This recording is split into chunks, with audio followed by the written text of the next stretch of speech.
আল্লাহ তাআলা বলে আমি তোমাদেরকে যে কোরআন দিয়েছি সকাল বেলা ফজরের নামাজ পড়ে তোমরা সূরা ইয়াসিনের তেলাওয়াত করো, আমি আল্লাহ তোমাদের ঘরের ভিতরে বরকত দিব,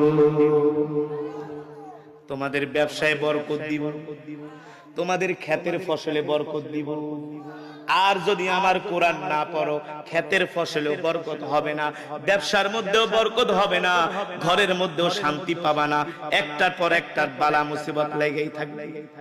আর যদি আমার কোরআন অনুযায়ী না চলো আমি আল্লাহ তোমাদের উপরে জালিম শাসক চাপিয়ে দিব। কি শাসক? জালিম শাসকরা তোমাদেরকে সাইজ করবে। কথা বলেন, আমি বলছি, কে বলছেন? আরে জোরে বলেন, কে বলছেন? কোরআনের কথা বলতে আমাদের কোনো সমস্যা আছে? আল্লাহ বলে শোনো দুনিয়ার মানুষ, তোমরা যদি আমার কোরআন পড়ো, আমার কোরআন অনুযায়ী চলো, আমি আল্লাহ জমিন ভেদ করে তোমাদের জন্য বরকত বের করব, আসমান থেকে আমি আল্লাহ তোমাদের উপরে রহমত নাজিল করব।